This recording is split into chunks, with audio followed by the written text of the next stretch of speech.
Hopefully you guys have seen how I feel regarding The Last of Us Part 2 now after the 1-hour review I put up the other day, but the news just doesn't stop coming from this game. There's actually so much to talk about since the fallout of the game that reporting on everything seems nigh impossible. Firstly, we have a gaming journalist who put out a piece saying The Last of Us Part 2 has a wokeness problem, but it's not what you think. You can already tell this is going to be some unfounded nonsense. The Last of Us Part 2 is a massive success, topping sales charts and dominating the conversation. The issue though is where that conversation leaves us. This article will include light spoilers to discuss the discourse. It's been a while since a top-selling game was this divisive, and not just in the difference in opinion. Much of the criticism is based on the game's wokeness factor. People have taken issue with female character Abby's body type and the inclusion of gay and transgender characters. Okay, well, mostly that is false. The vast majority of credible reviews I've seen don't even mention the gay characters or the trans characters in this game in any way that would be perceived as negative. As a matter of fact, most people seem to like Lev a lot more than they do other characters in the game, and guess what? Lev is the trans character. But of course, this is the straw man talking point most gaming journalists will go with. Also, I think it's fair to ask where Abby got all of the protein to be in that shape during an apocalypse. She's only 19 years old apparently, and she looks like a linebacker. The user score on Metacritic currently sits at 4.6, which is actually up from 3, where it was shortly after release. Many of those low scores take issue with the story. Naughty Dog took a risk morphing the main antagonist into the protagonist. It was the kind of risk I felt made the game great, but it was naturally divisive. Heroes becoming villains is nothing new or groundbreaking, it was just executed poorly, that's it. The other low scores? Here's what some of them have to say. In an effort to pander to certain demographics, the story takes a complete thematic nosedive to have so-called representation of minorities surviving in an apocalyptic wasteland. Focuses on SJW stuff more than actual players. I'm sure it could have been better if someone didn't get into this project. This someone is Anita Sarkeesian, which referenced Gamergate target Sarkeesian. That is incredibly disingenuous, seeing as there are over 95,000 user reviews and just over 100 critic reviews, and those are the only 3 you can pull up for your article. Majority of the reviews I've read on there are actually giving drawn out explanations as to why they don't like the game, but let's just pretend to make it look like this article has any validity. Let's just pretend that this is all people are saying. The game's subreddit is filled with unfounded claims that Abby is trans because her body type isn't feminine enough, and offense at the inclusion of a trans character at all. These criticisms are misogynistic, homophobic, and transphobic. They also move the conversation away from valid and useful critiques of The Last of Us Part 2. Okay, this is a straight up lie. When The Last of Us 2 originally got leaked, yes, people thought that Abby was trans, but after the game came out, we now know she isn't and nobody's saying it. And again, Lev is the one that turns out to be trans, and it's the character, coincidentally, people seem to like more than Abby. This is just another silly hit piece filled with absolute unfounded rubbish. Reviews have proven overwhelmingly positive. It holds a 94 on Metacritic for critic reviews, a score I contributed to with my 5-star review. It's the first game we've given 5 stars since 2018's Red Dead Redemption 2. That doesn't mean it's a perfect game. Of course she gave it 5 stars, of course. Players and reviewers have noted that The Last of Us Part 2 ventures from a standard gritty storytelling into torture porn. It's not just excessive violence though, it's that too. The game lets you and at times forces you to brutally stab dogs. It also includes deadnaming, where someone calls a transgender person by their original name rather than the one they've chosen after, and while transitioning. Of course the violence is what they'd critique more than anything, not the contrived storytelling or the terrible ending that made no sense. Just hitting people really hard in an apocalypse, that's what you go for. I honestly don't know how anyone takes these people seriously. The dogs in this game are trained to attack you. Do you not know what an attack dog is? I know everyone loves dogs, I know they're popular on the internet, but they are animals and they can be deadly if they are trained that way, and you can bet your bottom dollar people will do that in an apocalypse. If someone sets a dog loose on you that's trying to take your face off, are you not going to stab or shoot it? Like, come on. And also, this deadnaming thing is something we're going to get into a little bit later because it's such a stupid talking point. But I just want to move on to Neil Druckmann addressing the fans' criticism of Joel's death. With the game dropping last weekend, fans have finally gotten their hands on The Last of Us 2 after years of waiting. However, while critics give the game absolutely glowing reviews, the fan base has been split down the middle, with some thinking it's a challenging and emotional epic, while others are adamant that it takes the original's narrative down the wrong path. Perhaps the most controversial aspect of the game has been a particularly bold creative decision regarding the previous game's main protagonist, Joel Miller. Many have directed criticism towards Naughty Dog for allegedly disrespecting the character. However, the game's director Neil Druckmann has a lot to say about one particular critique he's seen spreading like wildfire online. Be warned, there will be spoilers for The Last of Us Part 2 ahead. Firstly, that's not true. The fanbase is not split down the middle. That's why the game is currently sitting at a 4 or a 4.5 on Metacritic. Most fans do not not like the direction this game has gone in. It's not split down the middle. People don't like this game mostly, and critics do. That's how it is. The scene many are pointed to is Joel's grisly death at the hands of Abby and the former Fireflies during the prologue of the game, with fans claiming that the former hardened smuggler would never fall for the ambush. It appears Druckmann had thought a lot about this particular beat of the story, telling fans on Kinda Funny Games Spoilercast exactly why Abby was able to get the drop on Joel. The director claims that what's hard about making a sequel, with the first game there's no expectations. People don't know Joel or Ellie, and now some people think they know them better than we know them. What?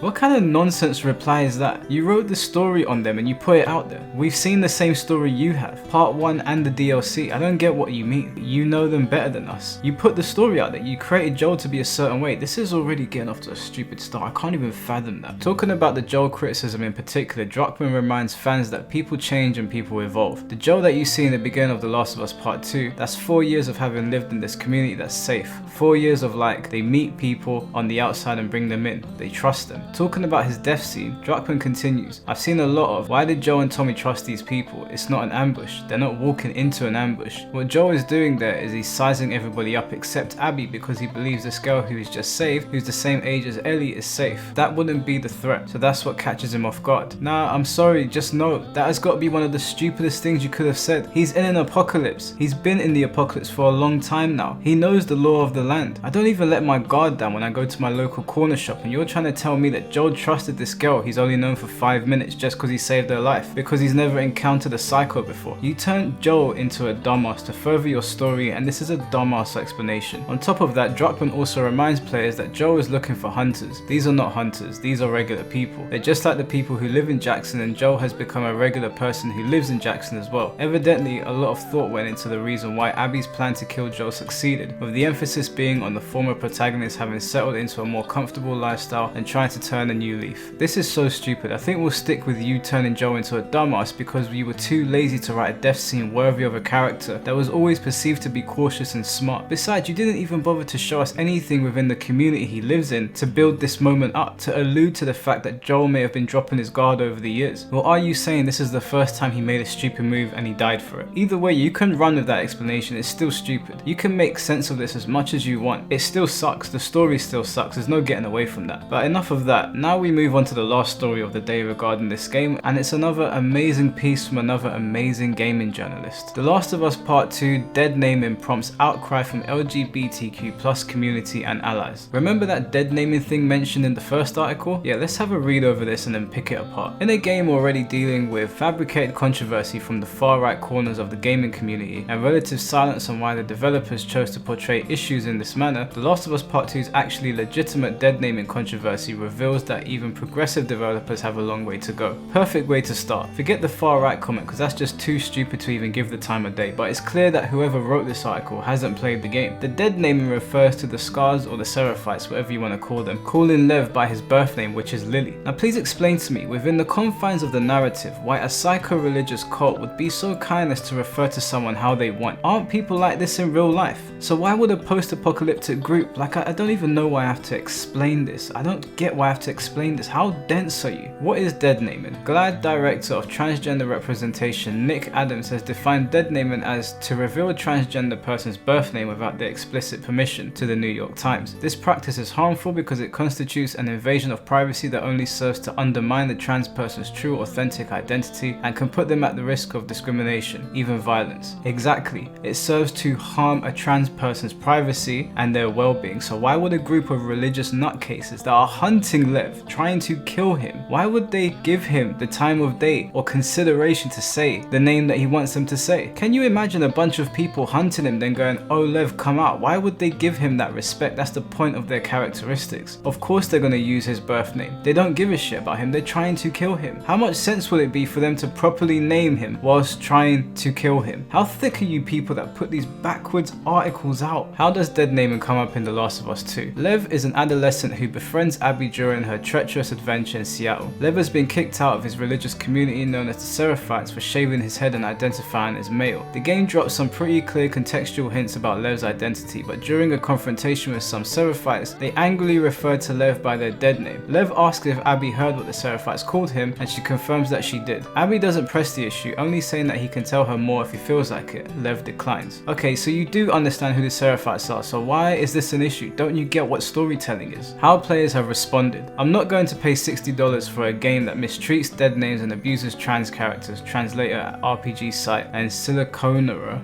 don't know what that is, contributor Kazuma Hashimoto said on Twitter. It doesn't matter how dark or grim a setting is, that's unnecessary. Developers need to understand what kind of player will feel good about that kind of violence directed at trans people. There's violence directed at everyone in this game, what the hell is wrong with you? Storytelling is well and truly dead, people. If people like this get their way, stories will no longer be able to explore every single corner of your imagination. It will be don't do this and don't do that. I'd actually love to sit in a room with someone like this that talks this level of rubbish and just quiz them. I'd love to pick their brains, not literally, obviously, I know you'll take that out of context. While The Last of Us Part 2 likely aims to shed light on the difficulties of being transgender, it does so clumsily. Hashimoto points out that some gamers might even get pleasure from seeing transgender characters beat up or dead named. Even if the game portrays actions like dead naming in a negative fashion, should it really be portraying them at all? But some gamers may get pleasure out of seeing anyone being beaten, man, woman, child, old lady, old man, like it doesn't matter, they'll get pleasure out of it if they like that. Should we just not have violent video games at all anymore? Or should we only have transgender people be exempt from getting a beat down on camera? What's clumsy about this? I'm so confused. Why shouldn't it portray dead naming if it's within the realms of storytelling? I actually don't think I could shake my head any harder at this stupid article. The game clearly explains that the Seraphites expelled Lev for defying the group's traditional gender roles, so dead naming the character comes across as unnecessary, saying it louder for the people in the back moment. It's hard for the game to present itself as progressive while pandering to ignorance. What can I say to this? This is so dumb. This is a level of dumb that I can't even comprehend. Don't depict anything sensitive in any form of entertainment anymore, which is basically what they're saying. Don't depict anything that might call offense because you're saying it louder for the people in the back. How dumb is that? A blog post elaborates on this issue. It is, for example, extremely distressing for a cisgender writer to have trans characters where we have to go through multiple levels in a meandering subplot where that character is repeatedly dead named and it is revealed that he was meant to become a wife to an elder. Fellow cis writers, do not dead name your trans characters, just don't do it. We don't need to. Oh, just shut up, man. Good lord, nothing but nonsense from this entire article. It just gets worse and worse as you read on. I'm almost at a loss for words. Critics suggested cis white male writers like Neil Druckmann are out of their wheelhouse on this issue and disappointingly rely on queer identity as a mere setup for conflict and abuse. This widespread sentiment is apparent through just a simple Twitter search. Dead naming characters and dramatizing their abuse isn't representation, it's bad writing. How is it bad writing? It made sense within the context of the story. Just because it hurts your feelings doesn't mean it's bad writing. Context matters, does it not? People, am I going mad here? Does context not matter anymore? Here's what you can do if you want to be consistent with what you're saying. Only write about people that look exactly like you. Only design characters that look like you. Only design characters that have similar experiences to you. Never write about the opposite gender, different races, cultures, or anything else. Stay in your lane. Let's go with that. This person didn't bother to point out the fact that it's within the confines of the story. But here's why it doesn't make sense or fit. They basically just said, it hurts my feelings, so it's bad writing. The Last of Us Part 2 makes some significant strides in terms of LGBTQ+ representation in games, but its shortcomings also show that the industry has a long way to go. While the handling of Lev may have been well intended by Naughty Dog, many players find it offensive, objectionable, and just plain unnecessary. Games don't need to resort to dead name in order to say they're representing the transgender experience. Absolute rubbish. I would love to sit down and have a conversation with this person. Absolutely love to talk to them. I'd love to bring one of my trans friends as well to sit across from them as they spew this hot garbage. This has got to be one of the worst articles I've read in a long time, and I've read a lot of crappy ones. The Last of Us Part 2 is a controversial game, and much of that controversy has been fueled by bigotry towards developer Naughty Dog's foregrounding of LGBTQ+ and gender non-conforming characters. However, the game's decision to dead name a transgender character Lev, played by trans character Ian Alexander, has also prompted condemnation from members and allies of the